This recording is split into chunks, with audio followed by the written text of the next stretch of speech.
What's up, self-healers? Lisa Lightfeather here. Welcome to my channel, Closing the Gap. We make a conscious effort to meet you where you're at on your healing and your spiritual journey.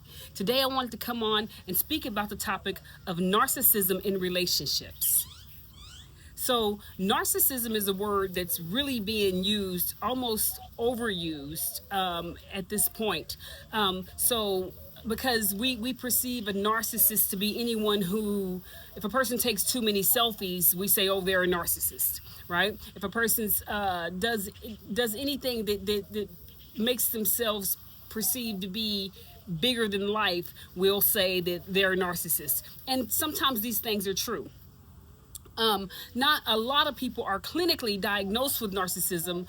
For one, because clinical professionals don't like to jump the gun and put a stigma on people for the rest of their lives, right? So they're really careful about diagnosing people with such things as narcissism, right? And another reason is that a lot of narcissists just simply won't go to therapy. They won't go to a place that has the potential to diagnose them.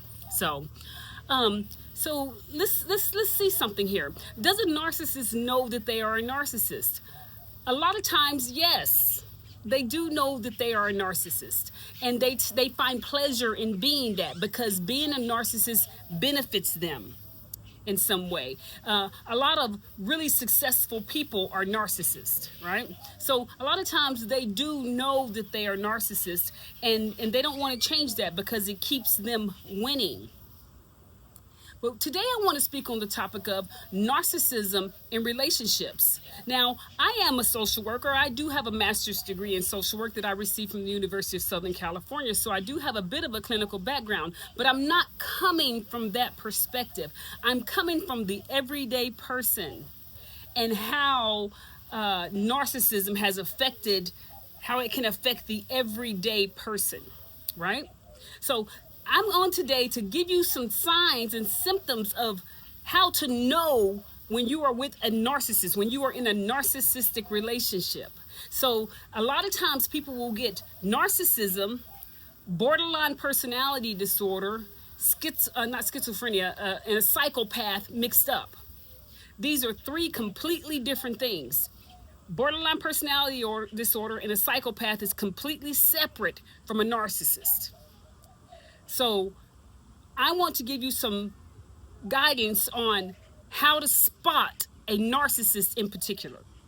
So a narcissist will actively seek what is referred to as supply. And so if you're in a relationship with a narcissist, you are the supply.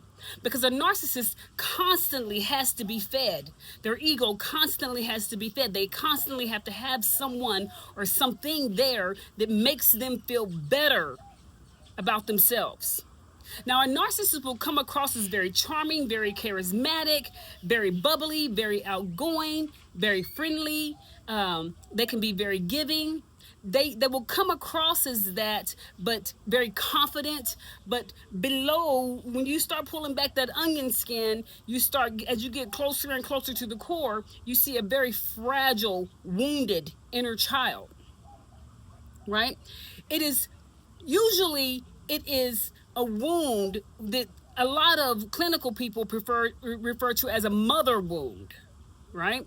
And so I'm speaking about a narcissist in relationships. And because I am a woman, my experiences have been with the man. But of course we know that narcissists are not, it doesn't favor one gender over the other, right? So as a woman who has experienced narcissistic men more than a few times, I want to give you some pointers on how to know when you are in that relationship, because it can be very deceptive. So when a narcissist comes in your life, when they first come in your life, they are drawn to you, right? Because they perceive you to be supply. Some people are considered just regular supply, and some people are considered quality supply. So when you're considered quality supply, you're usually pretty independent, you're pretty strong, you're pretty empathic, you're pretty, you got kind of a balance about you that you have something for the narcissist to gain.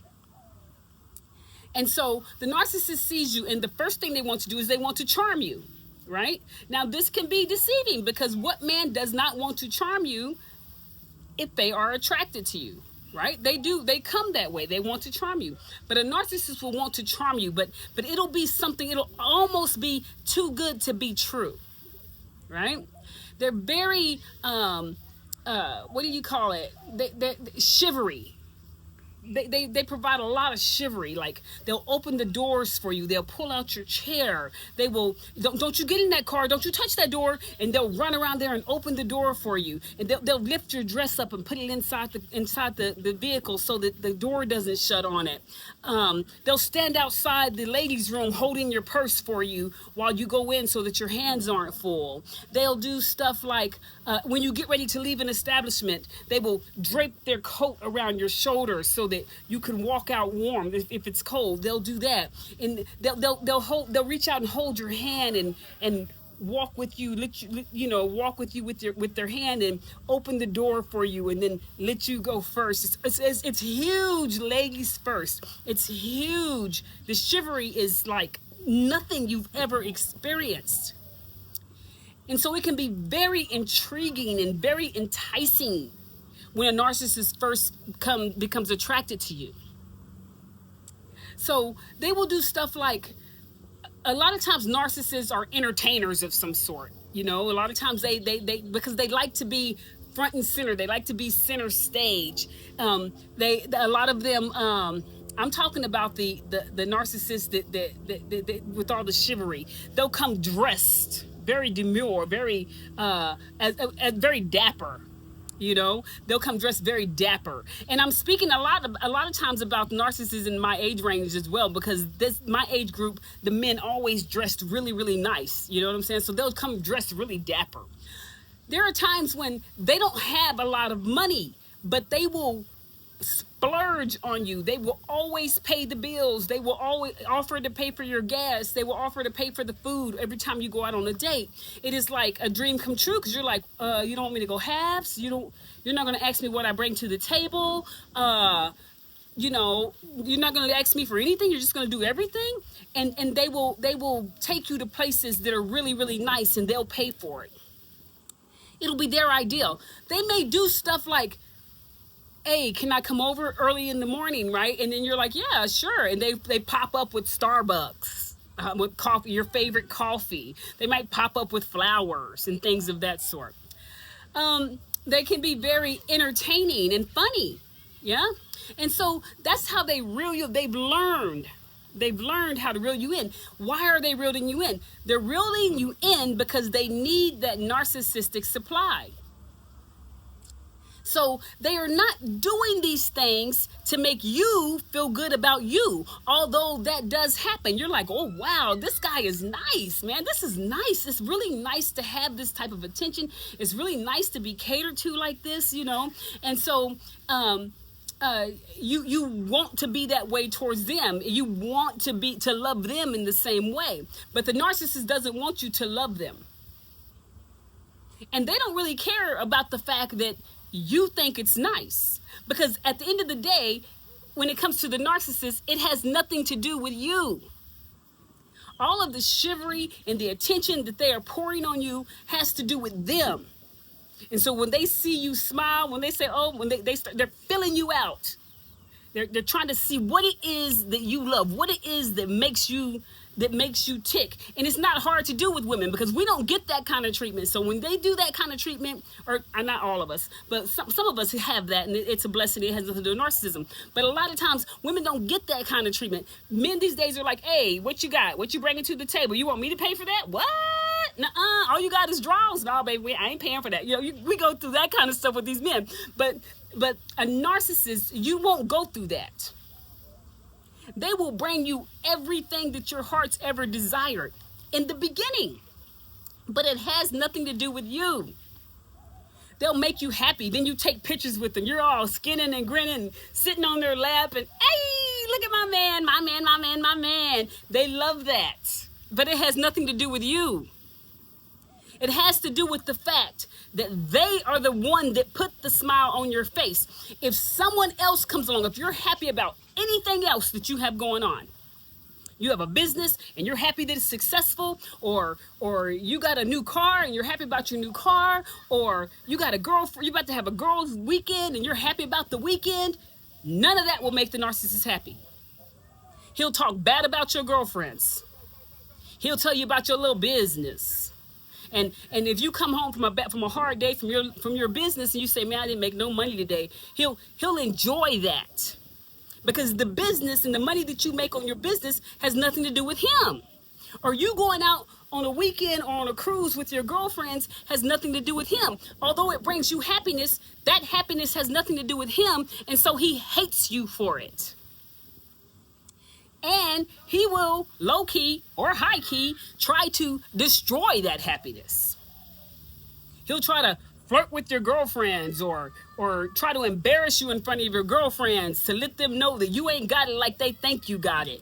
They'll do stuff like try to demolish your business. Say, for example, if you say, hey, could you watch the store for me for a minute? I have to run somewhere and do something else. They will demolish it in that minute.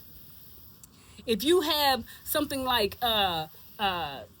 I don't know, anything that makes you happy outside of them does not concern them. So that's the number one thing you need to know, is that narcissists do not try to make you happy or lavish you or love bomb you with all this love for you. It has to do with them. The second sign that you will know you're with a narcissist is they will take you everywhere. They will take you every place they've ever been. This is if you're high quality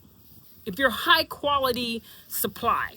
Meaning you are a woman of confidence, you are a woman of beauty, you're a woman of intelligence, you're something that he can show off and not be embarrassed about. Now, they will take scum of the earth supply as long as they're getting fed, because that's a narcissistic trait. They will take anything. They will have supply on the back burner. This is why a lot of times when you get cheated on by a narcissist, you're thinking, you cheated on me with her. Her has always been there. And she can't hold a candle to the person he's with, to the quality supply, but she's always on the back burner. The pick-me's are always on the back burner with the narcissist. He will always have one of them because he knows that eventually, right now you're grandiose, he's glamorizing you and blah, blah, blah, blah, blah, but he knows eventually he is about to take you down, to demoralize you. In his mind, he demoralizes you. But when he first meets you, what he does is he glamorizes you in your mind. In his mind, you are all good. Everything about you is good. Because the reason everything about you is good is because if he was to say that it was bad, it would mean that it's something wrong with his choosing. You see, it always comes back to the narcissist. So he's going to put you on a pedestal and glamorize you.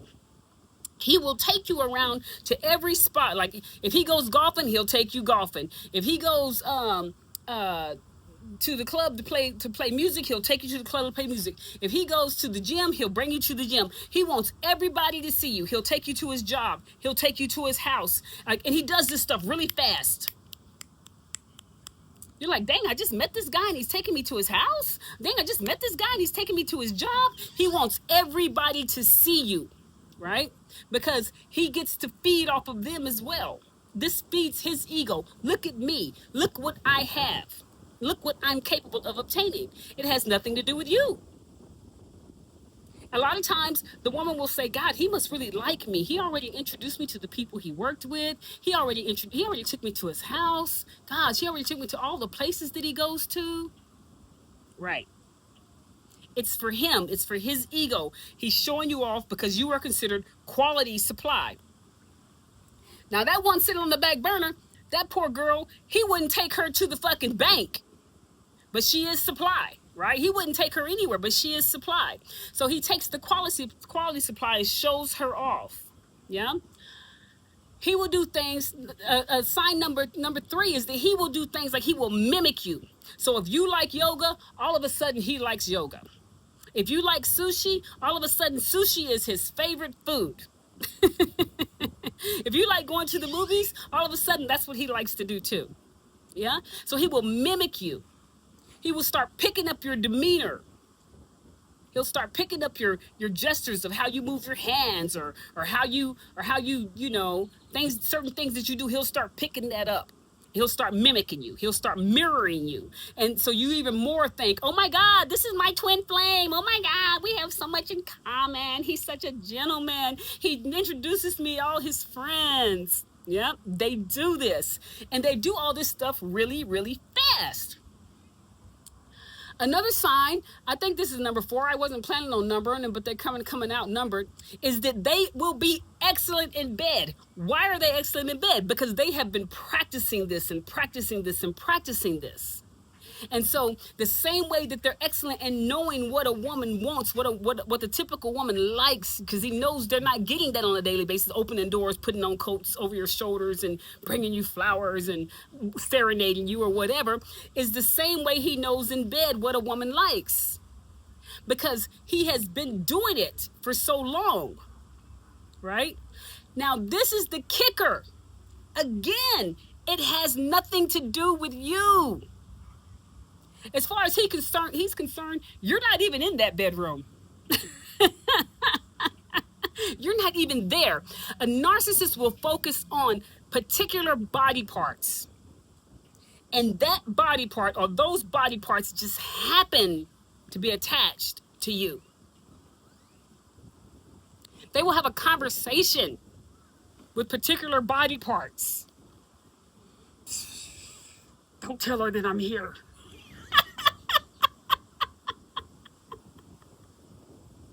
Look, we don't want her to know our secret.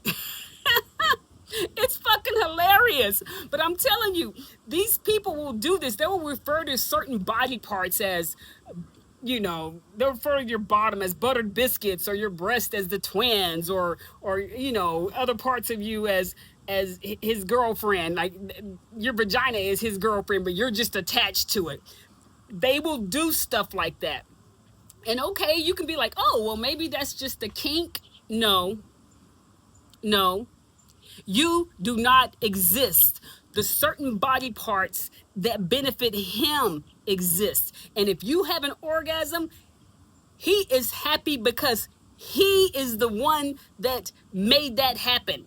Not happy that you had it, but happy that he has the ability to do that. Look at me. Look what I did. Baby, let me tell you something. This thing runs deep. Ooh-wee. If you do not have an orgasm, like say for example, you're not really vibing like that, and you just really don't ever have an orgasm, a narcissist will leave you, because they take that as if that now they don't have that power over you, right? And so if you're not familiar with a narcissist, you're confused. You're like, well, dang, everybody sometimes doesn't climb. Everybody sometimes isn't in the mood. They're just there. You know what I mean? That happens with everybody. Well, why would you leave me? Because you're shocked and surprised, because it's not quote unquote normal, whatever normal is, but it's not normal. And so you're shocked and surprised. But that's the narcissist tactic. They have to be fed. They have to have that energetic feed to feed their ego, or else you are nothing to them, right? So they'll love bomb you, and then they will, and so they do all this love bombing, and so now you're in. You're just like, oh my God, the sex is good. This guy is just, he's just amazing. He pays every time we go out, he pays everything. He treats me like a lady. He shows me off. He introduces me to his friends. And then the devaluation phase comes, because he sees that, oh, she's too happy, or else, they start to devaluate you. Because at first they fantasize in their mind that you are everything, right? But then they start to devaluate you. And if you're oblivious, and you're just going along with the ride until you learn, then they will just keep the cycle going. But if you have some type of intuition, and you say something like, are you a narcissist? That right there cracks it. That right there, like, something's not right here. That right there cracks it. They will begin to devalue you. Now the picture that they've taken of you, that they have in your mind that you are perfect, because of their choices, of course. You're only perfect because they made the choice to pick you. But now they start to devaluate you, but they can't say, oh, she's finding out that I'm a narcissist, or she's starting to see me for who I am. They can't say that. They have to find something wrong with you. So they start to devalue you. They'll do stupid, petty, childish stuff like those, where are you going with those shoes on, or why do you have that scarf on, or why is your hair like that? They'll start picking at you little by little. You're like, what's wrong with my scarf? What's wrong? Now, mind you, you're still like, oh my God, this is the best guy ever. So now when he starts devaluing you, you're confused. You're like, what, huh? Where is that coming from? So they will devalue you. That's another one that they'll do. So once they start devaluing you, they're working up towards the discard. And a lot of times, the first couple of discards are fake. They're fake. It's the narcissistic game. So when they're starting to discard you, they start to devalue you, right? They're getting bored. So they start to devalue you, and they want to go to the other supply. Because remember, narcissists always have supply on the side. They always have supply on the side. So they want to go to the other supply and feed. They'll start doing stuff. They'll still take you out and stuff. When they get ready to discard or devalue you, they'll still take you out. But then they'll start doing stuff like when at first it was all eyes on you, you were the center of attention, there was absolutely zero disrespect. Now they'll start being little disrespectful things, like they'll start flirting with another woman, or they might buy another woman a drink, or they don't hold your hand to the door anymore. They just walk to the door, and they might open the door for another woman and things of that sort. So they start doing the opposite of what they did when they first got you, love bombed you and got you in. They start devaluing you. So then they discard, right? This isn't going to work, or they just disappear. So a lot of narcs ghosts too, so they just disappear. And while what they're doing when they disappear is that they are with a different supply. They're feeding over here, right? But because your quality, the narc never lets you go. They never really want to let you go, right? So to get rid of a narc, you got to do something to them, because they don't really want to let you go, right? And so they will go over there to the additional supply, and then they will come back. They'll go over there for a couple of days, maybe a week or so. Then they'll come back and they'll say, I miss you. I'm sorry. They'll start, hoovering. It's called hoovering you back in. They might send you flowers, saying that they're sorry. It might be some stuff like, oh, I had to go to work. I had to go out of town for my job. It'll be some lame excuse like that. They hoover you back in. And a lot of times they'll use the sex to hoover you back in, right? Now, if you're around the narcissist long enough, right? So that's usually the narcissistic cycle, and then the cycle begins again. They love bomb you, then they devalue you, then they discard you, then they hoover you back in, then they love bomb you, devalue, discard you, hoover you back in. It becomes a cycle. Now, someone who is not familiar with the narcissist can be on this cycle for a long time, but it's part of your karmic path. You're there. The narcissist is there to teach you. Now, if this person is with someone, this is a different topic, but if this person is with someone who is not aware, right? You may try to explain yourself. Like, well, can I explain myself? No. Well, can I speak my truth? No. They don't want to hear your truth. They don't want to hear your explanations, because they're taking a chance when they do that, because they're afraid that their ego, remember, underneath that onion skin is a very fragile core, a very wounded inner child. And so they protect that inner child at all costs. So you speaking your truth, or you saying how you feel about the situation, is threatening to their ego. So that's another thing they will do before they discard you.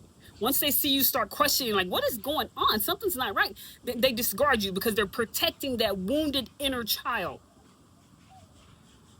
Now, sometimes narcissists will be in long relationships, but when they're in long relationships, they are normally with someone they have complete control over, like the back burner supply, or they're in relationships with somebody who has borderline personality disorder. Now, the female borderline personality disorder is someone who has a fear of abandonment. They have a fear of abandonment. And so they are self-harming. Like they will be like, oh, I'm gonna kill myself. If you leave me, I'm gonna hurt myself. And the narcissist is like, yes. That feeds the narcissist's ego, because the narcissist is needed, and the borderline personality needs to be needed. Don't leave me. I've been abandoned. Don't leave me. And so the narcissist and the borderline personality dynamic is actually, it actually works well for both of them, because the narcissist gets put on a pedestal. He or she gets to be the hero, and the borderline personality gets to be the wounded deer, the damsel in distress. She gets to be the dramatic, and so, or he gets to be the dramatic, because what the borderline personality disorder has is a fear of being abandoned. A lot of times their fear of being abandoned isn't even real, but for them, that's their core wound, abandonment. And so they will cater to the narcissist. So you'll see that dynamic. Now that is a toxic dynamic, but it works for them. And those are the two that need to be together. If you have any type of stability about you, if you are any type of someone who has an eye to see, yes, you will go through narcissists over and over again until you learn your lesson, right? Until you start to see the energy. They'll keep coming to you. Why is that? Because as a human being, as a woman especially, who doesn't want to be catered to? Who doesn't want to be loved? Who doesn't want to be lavished with gifts? And who doesn't want their door opened and the coat put over their shoulders when they go out into the cold weather? Who doesn't want these things? You know, who doesn't want to be seen in public with someone who looks classy and dapper and, you know, very, very classy, and you know, who doesn't want to get to play that fantasy role, you know, be in that world of just top-notch class, and who doesn't want that? So a woman, even a woman with a healthy mind, whatever that is, whatever that is. But anyways, even a woman who refuses to be abused will fall for that type of thing, because who doesn't want it? And it is literally like, you know, a once in a lifetime thing, because an everyday normal man, he doesn't have the energy for that. He's not going to do all that. You know what I'm saying? Somebody who's, the narcissist has a motive behind it. And remember that the narcissist motives have nothing to do with you. Now, unless you are a borderline personality, then you can deal with the narcissist, because it's this pull, this tug pull dynamic between the narcissist and the borderline personality. The borderline personality, I'm gonna kill myself. The narcissist, oh, she's vulnerable. Come, let me feed on her. Let me be the hero. And then the narcissist, then the borderline personality, oh, he does love me. And then the narcissist is, you know, anytime he wants to feed on the borderline, he'll just pretend like he's leaving her. He'll ghost her. Then she'll fall into, I'm gonna kill myself. I'm gonna do this. I'm gonna do that. Come back to me, please. And these two dynamics, they probably have the best sex in the world. They have something that keeps them coming back together. But if you have any kind of doggone sense, the narcissist will not stay with you. They will not stay with you. They will not be attracted to you for long, because you are not considered a good supply. Right? So they will go to the supply that's on the back burner. But this is how you see that you are in a relationship with a narcissist, because it really starts off being a beautiful thing. Like you can really hardly resist it. They're so charismatic. But in the end, they are doing nothing more than feeding on your energy. They're feeding on your heart space. They're feeding on your sacral space. They're feeding on your mental space. And if you stay with them long enough, you will pick up what is referred to as narcissistic fleas. What are narcissistic fleas? You begin to act like the narcissist. You begin to do the same thing the narcissist is doing to you. Because what's happening is that you have been damaged. You've been abused. Because that discard phase and that devaluation phase over and over again breaks down one's self-esteem.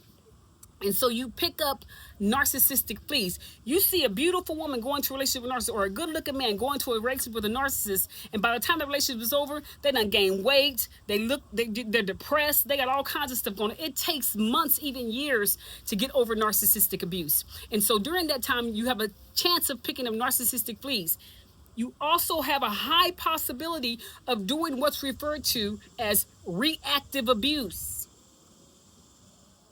Like they will abuse you and abuse you. Now they do this behind closed doors, because out in the open, they're opening doors, they're putting the coat over your shoulders, they're paying the tab, because they don't want their reputation messed up. It has nothing to do with you. Behind closed doors, they devalue you.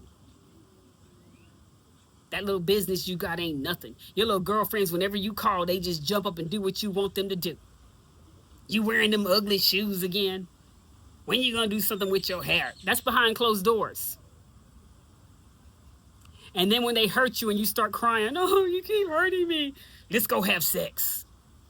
They love to have sex with you when you're hurting. Some narcissists will put their hands on you, hurt you that way, and then want to have sex. Because they love the ideal of you being vulnerable and being weak.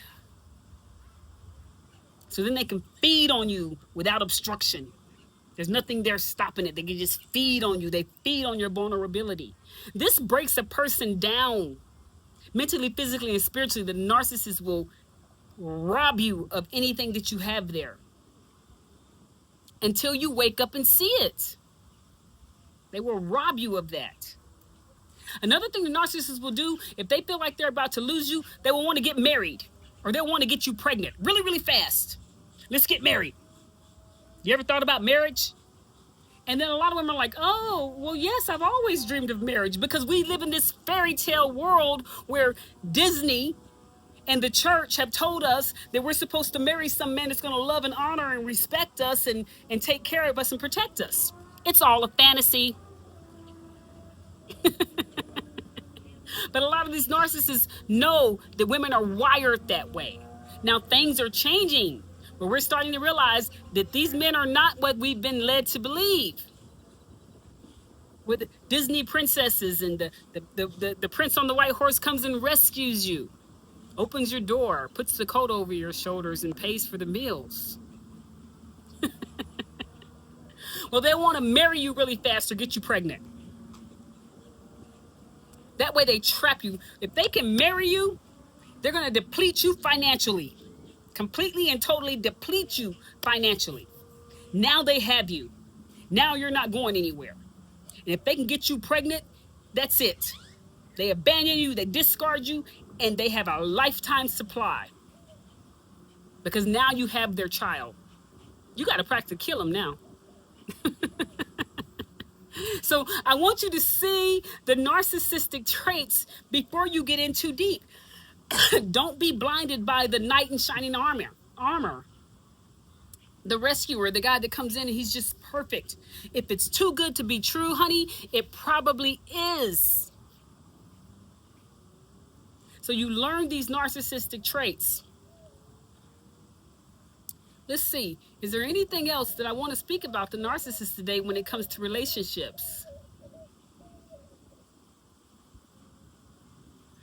This is something that I've noticed. A lot of narcissistic men are secretly gay. Now, I don't have nothing against the LGBTQIA community. I have tons of friends that are in this community. I have nothing against it, and I think they have some of the most beautiful relationships. That's me on the outside looking in. I don't know what goes on behind closed doors. They probably go through the same thing that heterosexual relationships go through. But the narcissist will what I found is, sorry, I lost my train of thought, is that a lot of them are secretly gay.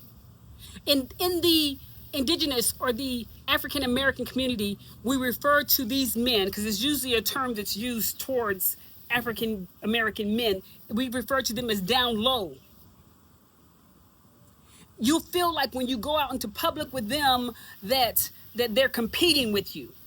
There comes a point where they're competing with you. If you put on a red dress, then they put on a red jacket. And at first, that's like, oh, that's pretty cool. We look good together. But at some point, you start realizing that they're competing with you. They're competing with you. Yeah. A lot of times, narcissists have addictive behaviors. They drink a lot of alcohol, or they smoke a lot of weed. They have something to escape from their reality, something to assist them in feeding the fantasy and the ego. So why do we do it? How do we get ourselves in these situations? Because at the end of the day, we enjoy the narcissistic fantasy when he's doing the love bombing and he's doing the opening the doors and all that. We enjoy that because that's what we have been wired to believe is the perfect relationship. But I'm here to let you know that is their number one tactic: the love bombing, the chivalry, doing what the average man will not do. Yeah. So this is narcissistic men. Now we have sociopaths. We'll talk about that another time, and we'll go in deeper with the borderline personality disorder another time. Right? But today, what are we talking about? We're talking about the narcissistic man-woman dynamic. It can go both ways. The man-woman dynamic. That's what we're talking about today. Well, I hope that I've given you something today that can assist you on your journey. And I wish you the best in all of your relationships. I hope that you learn the lessons that you need to learn in order to become the empowered person that you are meant to be. Thank you for tuning into my channel, Closing the Gap. We make a conscious effort to meet you where you're at on your healing and spiritual journey. We want to see you win. Don't forget to like and subscribe. And if you're really feeling my vibe, don't forget to hit the bell notification. We'll see you next time.